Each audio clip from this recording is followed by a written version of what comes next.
Hey everybody, November 21st, 2014's weekly wrap-up.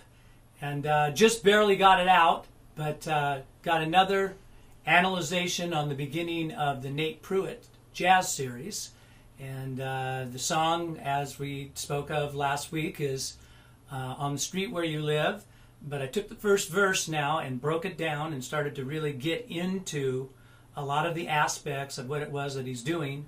And that's what's fun about this. Taking a great singer like Nate and talking about the elements and breaking them down for you so you can start to learn in a very subtle way what the masters are doing and bring that into your own style. That's the whole point of it. So anyway, that's what we did. Started the analyzation, first verse, broke it down, talked about a lot of different elements and aspects. So you just have to check out that lesson to see what's going on. You just have to go over to the Nate Pruitt series and boot on lesson 1 in On the Street Where You Live. Now on the musical tip, I have been working the last 2-3 weeks on talking about developing resonance, keeping things consistent from the bottom to the top of your range and so forth. And you know, I can segue right into that easily still with the promise that I made. Now on the forum this week, one of our members, Bud, sang Old Man by Neil Young. Great song. He did a good job, again, I'm going to say. I talked about it a little bit on the forum, but I also promised that I would get involved with some exercises to talk about how to make it a little bit easier to get up and catch that note and exactly what's going on. So I'm going to change the camera angle here so I can get to my keyboard and get into it. Wham, here we are. Now, I actually have you cued right here, buddy. Right this spot. Let's listen to it. It's A flat here.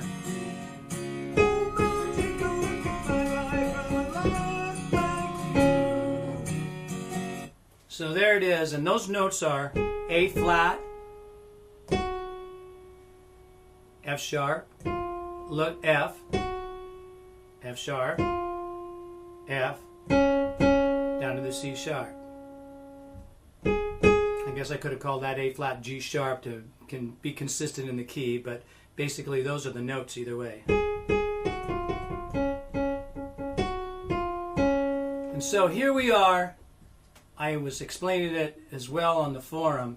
We're on this A flat. Well, from this D right here, you can hear the sound. All these notes below this D are in your chest voice, moving up into your mix. And then from this D up to this A flat, and all the notes in between are in that first bridge.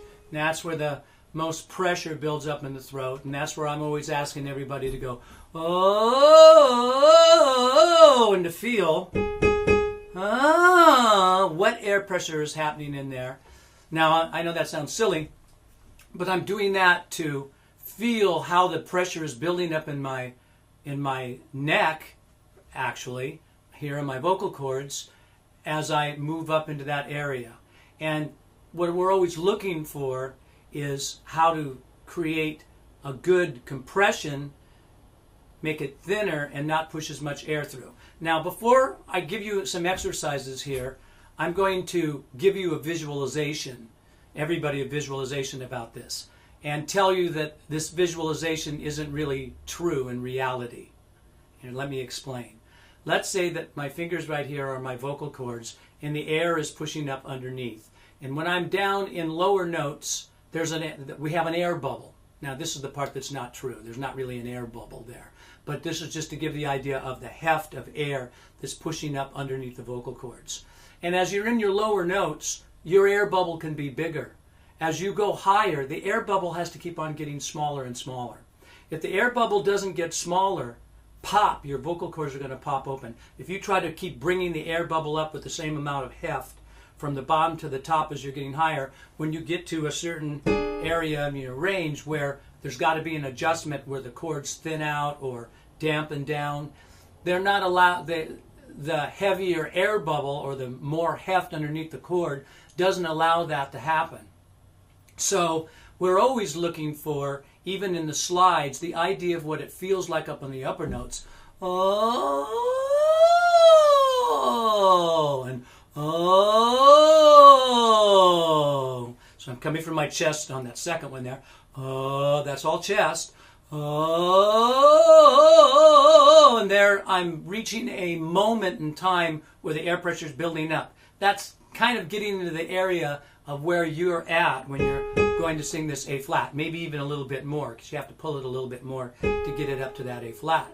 So that's where the problem lies, and the answer to the problem is always figuring out how to create good resonance in the tone, but have less heft coming up. Now, another part of this problem lies in the pronunciation of things, both in vowel and consonant combinations. So you have to figure out what it feels like, how it feels to pull up into this area with all of the sounds, all of the vowel and consonant sounds that are involved in the line that you're trying to sing, be it Old Man here, this song, or any other melody line. You want to look at what's going on. And when I say look at what's going on, we want to look at the words. We want to look at the vowels that are inside the words. We want to look at the consonant combinations. And sometimes even consonants that are not there, just to feel what's going on as you go up and down. I'm going to show you what I'm talking about here in a second. But I'm going to add this last part. So we're talking about the fact that if you come up too hard and bring too much heft, you're going to pop and you're going to feel like you're straining. Also, you're dealing with, when it comes to pronunciation, you're dealing with the tongue. And the tongue is the big fat muscle. It's the big uncoordinated fat muscle involved in this whole process. And you better believe that that's part of the problem and part of what it is that you need to learn how to get better at as you're coming up and down the sounds. So, example, if the vowel sounds that we're always working on, which basically cover all of the sounds that we would be singing in the language, are ooh, oh, ah. That one popped on me. Ah, that was better. E, ah, a. Now, as I'm doing that, my throat starts to feel more comfortable with an uncomfortable area, because doing that, I'm building the pressure, but I'm starting to get used to what that feels like in that area. And that's part of the answer and solution. Now, also, I want to go up through this area with just different consonants in front of the vowels. Now, there's 21 consonants in the English language. I'm not going to make you sing all of the consonant sounds right now, although I have exercises that address that exact thing. But let's just say, what are some of the sounds that create a lot of sloppiness or slow movement with the tongue? Well, what about sounds that come off the back, like K? So if I take a sound like ka ka ka ka ka ka ka ka ka ka ka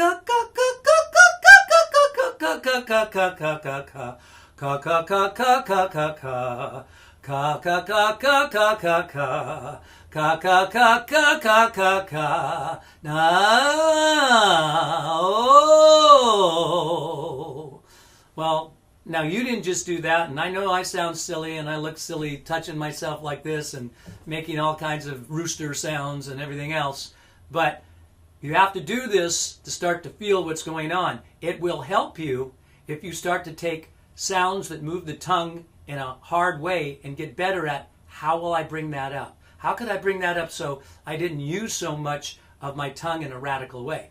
Ka ka ka ka ka ka ka ka ka ka ka. My larynx is staying balanced. Ka ka ka ka ka. Hey, hey, hey. Now I'm in an area of my voice. I've got my tongue in a position. I've got the larynx dropped. I'm bringing the air the right way. I've got resonance in the sound, and everything is holding on, and the instrument isn't pulling up. The larynx is not pulling up. And as that is going on, it's a little bit easier to start to work. Now, on Old Man, oh, old man. So as crazy as this sounds, here's what I want you to do. I'm going to take an O first. Oh.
man.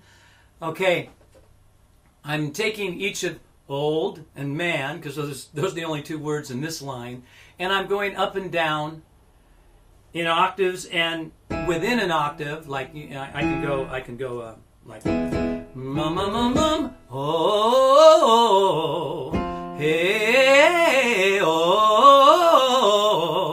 Now the reason why I put the A in there is because the A brings in the feeling of resonance. I would put resonance like this. Hey, oh.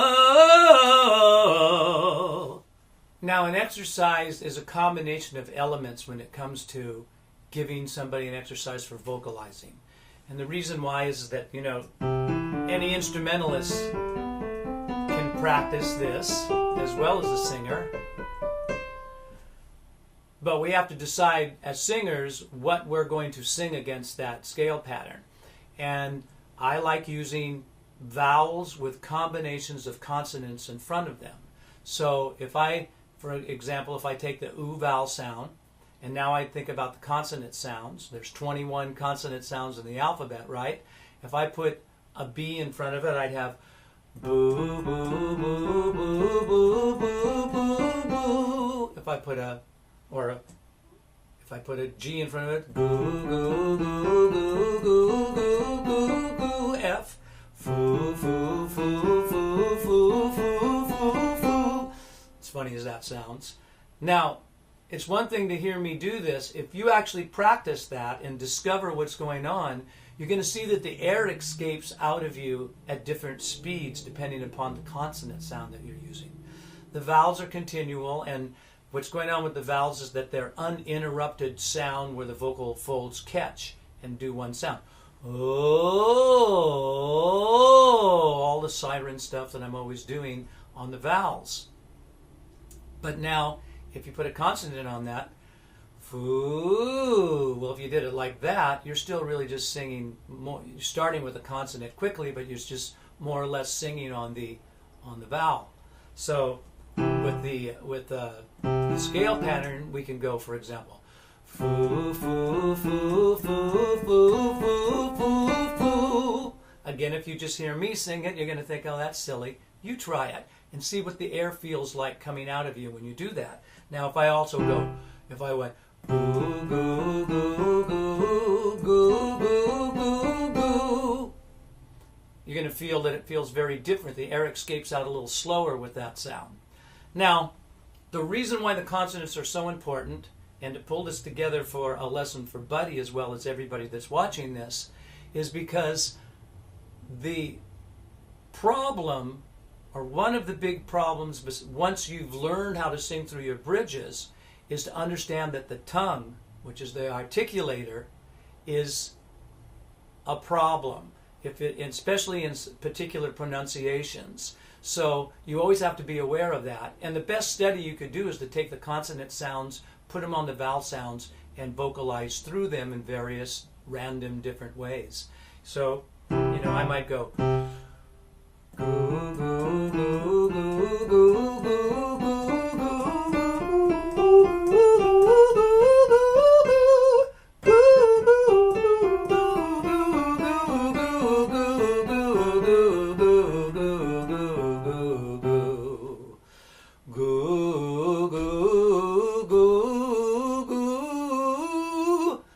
my mix. I haven't gone into my head voice there that time. Now, on the song Old Man, pretty simple here because we only have two words, old and man. And so old is very, oh, right? Oh.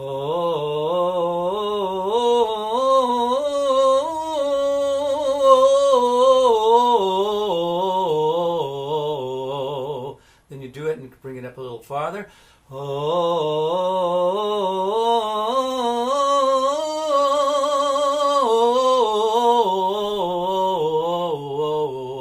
Maybe a little farther.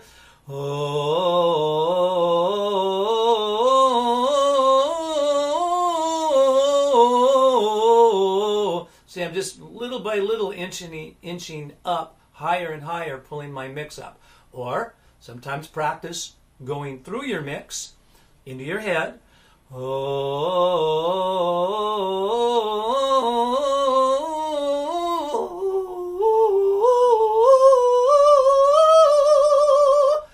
that got kind of loose in that one spot. I did that on purpose because I didn't pull my mix far enough up so you could really hear that switch between the voice. If I pull my mix up a little higher and then go into my head voice, I can hide that a little easier. So something more in the lines of,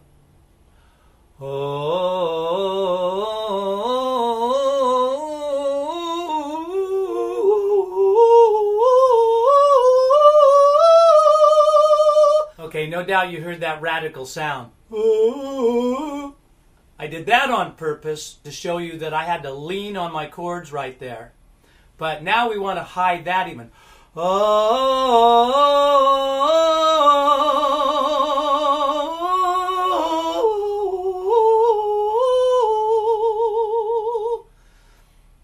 So you got to bring a little more resonance into it. So now if I go, ooh, it sounds like it's too imposed. So I've got to go, ah. You hear the difference? And that's the game. Constantly doing that, bringing in resonance, leaning on it a little bit to keep the larynx down as you sing up through your, from your mix into your head, or to pull your mix up. And the more you do that and the more you can feel that, the more you start to understand how that part of the voice, I call it the catch. It catches the chords, hold on to it, and keep a sustain going. So I changed the angle one more time so we could talk about the guitar. Now, as a vocal instructor, I'm around the piano. If you're a vocalist, you're around the piano a lot, piano keyboard. But maybe your instrument of choice isn't a keyboard, maybe it's a guitar. And you can do these exercises using a guitar to keep yourself on pitch as well. And play the exercise that I just did on the piano, went like this. And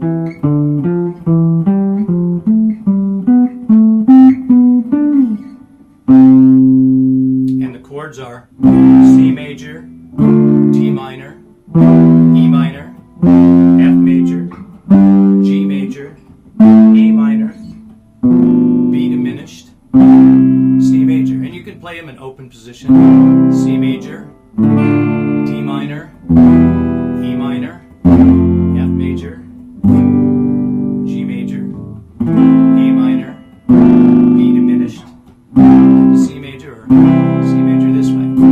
You know, any little chord pattern, like, you know, follow the chord pattern up. And again, take any of the vowels, oo, o, e, a, put consonant sounds in front of them. Boo, bo, ba, be, ba, be, do, do, da, dee, da, day, lu, lo, la, li, la, lay. And come in the consonants and the vowels in combinations randomly. Like, for example, if I go, let's say I took an oo, and first I just sang it purely.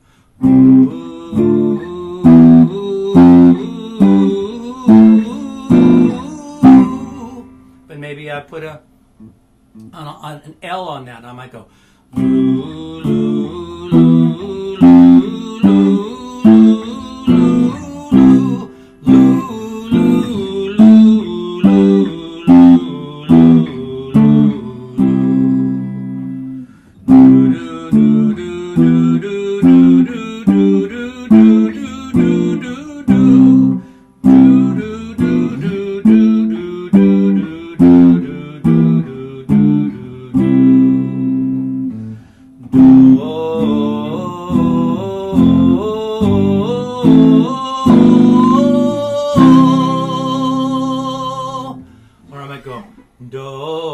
do. See, I'm putting the consonant in less places.